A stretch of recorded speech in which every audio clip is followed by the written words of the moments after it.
जय श्री कृष्ण। आप सभी को फाल्गुन मास पूर्णिमा की ढेरों शुभकामनाएं। प्रिय दर्शकों, आज के इस वीडियो में बड़ी ही विशेष जानकारी आपको प्रस्तुत करने जा रहा हूं। बताऊंगा आपको कि फाल्गुन पूर्णिमा पर जो भगवान सत्यनारायण का व्रत है, चंद्र अर्घ्य व्रत है, पूजन है, वो अब आप कब करेंगे? क्योंकि जिस दिन पूर्णिमा है उस दिन ग्रहण है, और भारत में भी ग्रहण है, चंद्र ग्रहण है, जिसका जो है वो बहुत सुबह सवेरे से ही आरंभ हो जाएगा। इस कारण से पूर्णिमा का दिन अर्थात जिस दिन सूर्य के मुख से पूर्णिमा है उस दिन सुबह से ही सूतक रहेगा। तो सत्यनारायण भगवान का पूजन कैसे करेंगे, व्रत कैसे करेंगे, कब करेंगे, क्या विधि है ऐसे में? क्योंकि सत्यनारायण व्रत का जो नियम होता है, मासिक होता है, ये व्रत उसका नियम है, तो उसको छोड़ना नहीं चाहिए। तो इस व्रत को कैसे पूरा किया जाएगा, कब कथा करनी चाहिए और कब भगवान सत्यनारायण का पूजन करना चाहिए, विधि क्या रहेगी, नियम क्या रहेंगे, संपूर्ण जानकारी आपको इस वीडियो के माध्यम से प्रदान की जाएगी। आपसे निवेदन है कि वीडियो यदि थोड़ा सा भी उपयोगी लगे तो एक बार लाइक अवश्य कर दीजिएगा, और परमेश्वर सत्यनारायण भगवान की कृपा प्राप्त करने के लिए कमेंट बॉक्स में अवश्य लिखिएगा श्रीमद नारायण या जय सत्यनारायण भगवान। भगवान सत्यनारायण इस कलयुग में सब कुछ देने वाले हैं, जो चाहेंगे वो प्राप्त होगा। आप देख रहे हैं प्राचीन मार्ग टीवी ज्योतिष संस्थान का प्रतिष्ठित यूट्यूब चैनल प्राचीन मार्ग टीवी धार्मिक। हम यहाँ सभी व्रत और त्योहारों की सही शास्त्रीय जानकारी प्रदान करते हैं। ज्योतिष शास्त्र और पंचांग के आधार पर आपको बताते हैं कौन सी तिथि कब है, व्रत आदि कब करना है, क्या विधि है, क्या नियम है और क्या गलती नहीं करनी है। यदि आप सभी व्रत और त्योहारों की सही शास्त्रीय जानकारी प्राप्त करते रहना चाहते हैं तो कृपया चैनल को सब्सक्राइब कीजिए और बेल आइकॉन को प्रेस कीजिए। जब आप सब्सक्राइब का बटन दबाएंगे तो वहां एक घंटी का निशान बना हुआ आएगा, उसे अवश्य दबाइएगा, तभी आपको हमारे सारे वीडियो प्राप्त होंगे, अन्यथा आपसे जानकारी छूट जाएगी। प्रिय दर्शकों, आइए अब जानकारी आरंभ करते हैं। बात करते हैं कि कब करना होगा हमें सत्यनारायण भगवान का व्रत पूजन और कैसे करना होगा, क्योंकि पूर्णिमा पर हो रहा है। प्रिय दर्शकों, आप सभी जानते हैं कि पूर्णिमा पर भगवान सत्यनारायण का व्रत किया जाता है, पितरों के निर्मित तर्पण आदि कार्य भी किए जाते हैं और चंद्र अर्घ्य व्रत भी किया जाता है। ये दिन दान का दिन है, पूजन का दिन है और पुण्य अर्जित करने का बड़ा दिन है। परंतु इस वर्ष फाल्गुन पूर्णिमा पर ग्रहण लगने जा रहा है, इस कारण से एक बड़ा संचय लोगों के सामने है कि सत्यनारायण भगवान का व्रत कब करें।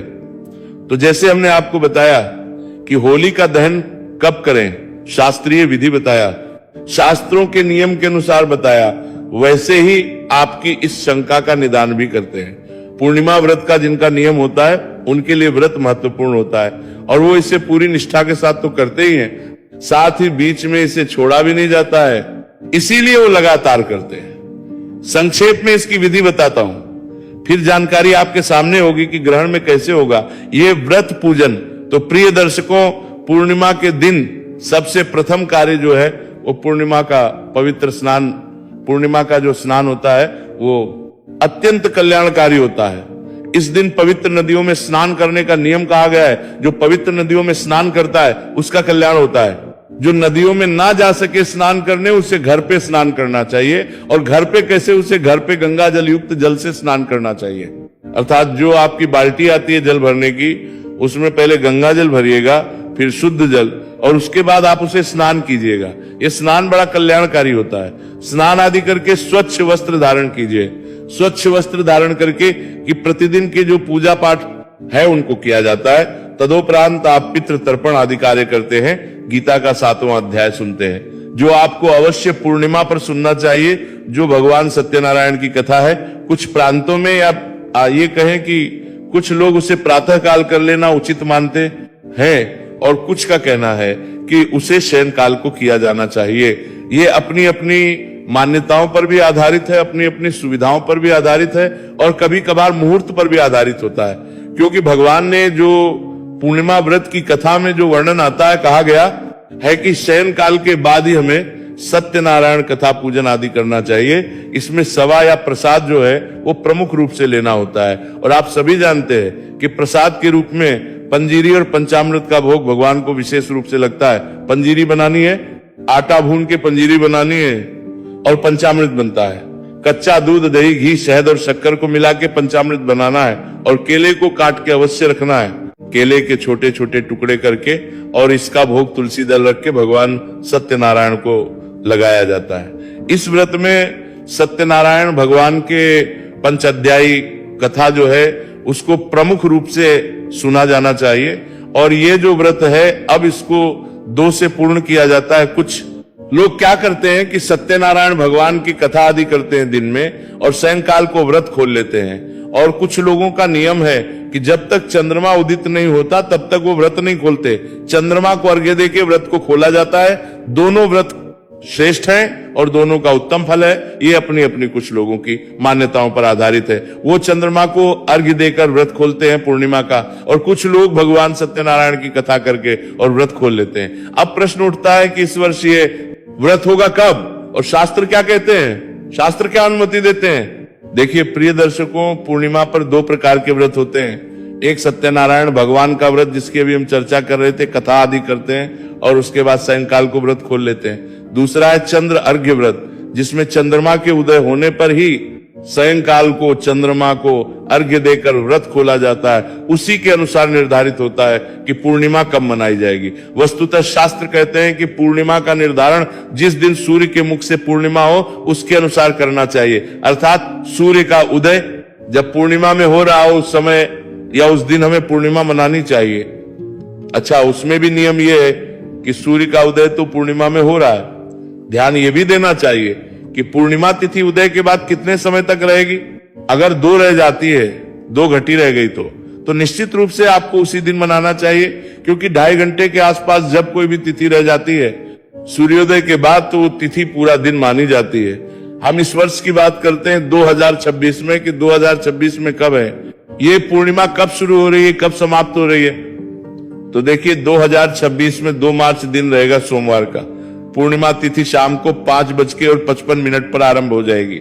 इसका समापन कब होगा, इसका समापन हो 3 फरवरी दिन मंगलवार को शाम को 5:07 पर 5:07 पर इसका समापन होगा। अब उदया तिथिमान जो है पूर्णिमा के निर्धारण में देखा जाता है प्रमुख रूप से, तो उदया तिथिमान के अनुसार पूर्णिमा होनी चाहिए 3 मार्च को। जी 3 मार्च को पूर्णिमा है, ये बिल्कुल सही बात है, क्योंकि सूर्य के मुख से पूर्णिमा 3 मार्च को है। अब परेशानी यह है कि 3 मार्च को ग्रहण भी है। ग्रहण है वो सायं काल को लगभग 3:20 पर आरंभ हो जाएगा, ऐसा समय निकल के आता है। उसके बाद बनेगा 20 मार्च को ब्रह्मी रहा है, ग्रहण है, और ये ग्रहण भारत में तो दिखाई देगा ही।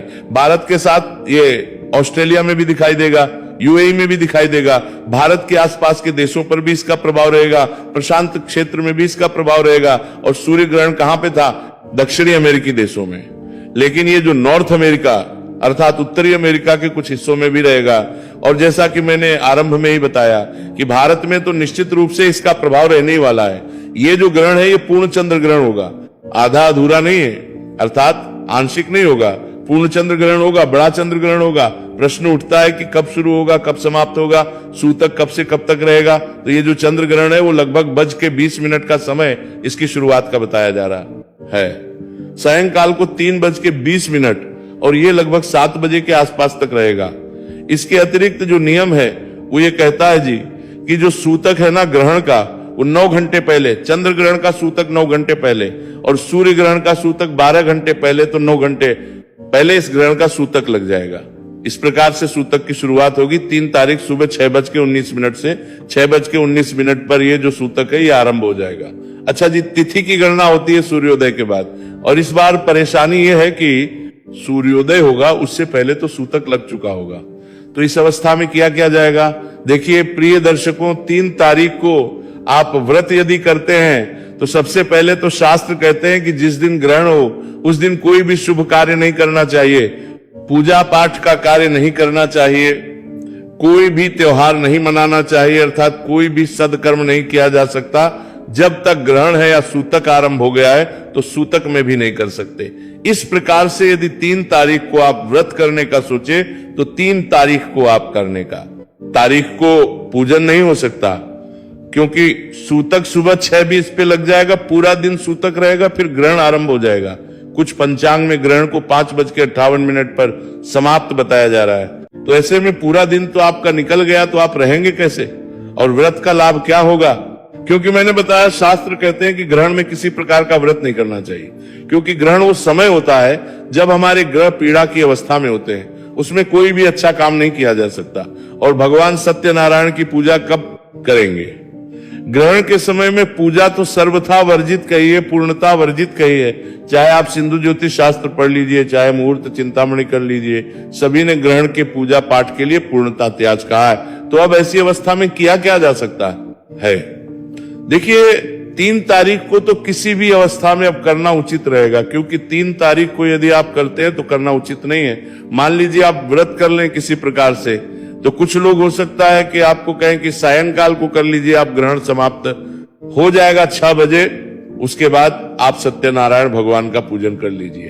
अब मैं यहां आपको इसका समाधान बताता हूं।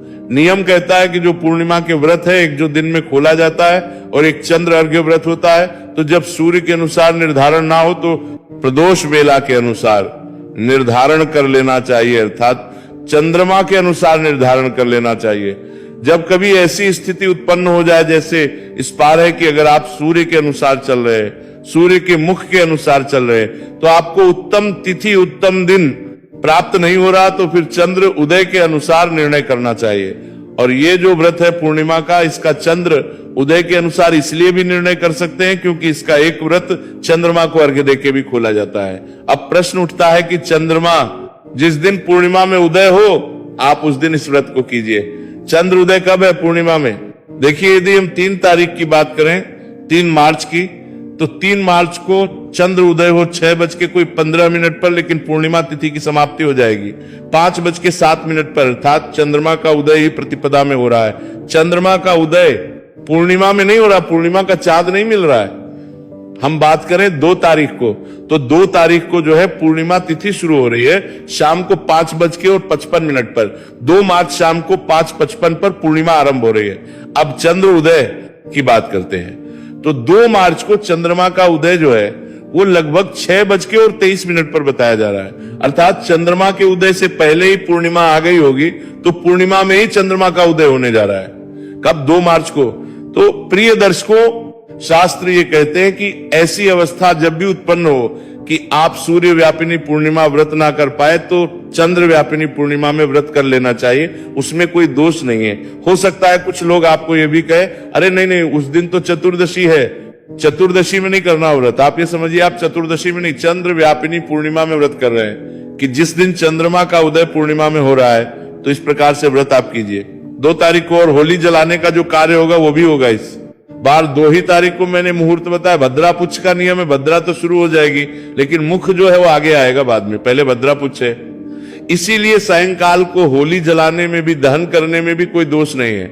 सायंकाल को आप चंद्रमा को अर्घ्य दीजिएगा चंद्रोदय के बाद, और दिन में आप भले प्रकार से देखिए भद्रा है, परंतु ये भद्रा कब है और कब समाप्त होगी? देखिए, भद्रा की जो शुरुआत हो रही है वो हो रही है 5:55 से। 2 तारीख को सुबह से भद्रा नहीं है पाठ पूजा पे, वैसे भी उसका अधिक प्रभाव नहीं होता, और अगर माना भी जाता तो इस बार तो भद्रा वैसे भी शाम को 5:55 पे आरंभ होगी। सत्यनारायण भगवान की कथा, व्रत, पूजन आदि सभी कार्य आप सुबह से शाम के बीच में कर सकते हैं, कोई दोष नहीं है। पूर्णिमा व्रत अवश्य कीजिएगा, लेकिन इस वर्ष फाल्गुन पूर्णिमा का व्रत कब करना है? फाल्गुन पूर्णिमा का व्रत आप करेंगे 2 मार्च को, 3 मार्च को नहीं। चंद्र व्यापिनी पूर्णिमा आप करेंगे, उत्तम रहेगा। और इसीलिए रंगों वाली जो होली है वो 4 तारीख को मनाई जाएगी, क्योंकि 3 तारीख को ग्रहण है, और ग्रहण में किसी प्रकार का कोई जश्न नहीं मनाया जाता। तो आप 2 मार्च को होली का दहन करेंगे, 2 मार्च को पूर्णिमा का सत्यनारायण भगवान का व्रत करेंगे, और 4 तारीख को करेंगे। धुरंडी ये थी जानकारी पूर्णिमा के विषय में, जानकारी थोड़ी हुई। अच्छी लगी हो तो कृपया लाइक अवश्य कीजिएगा। कुछ और चाहे पूछना चाहे कमेंट बॉक्स में लिख के पूछ लीजिएगा। भगवान सत्यनारायण आप सब पर कृपा करें। हरे कृष्णा।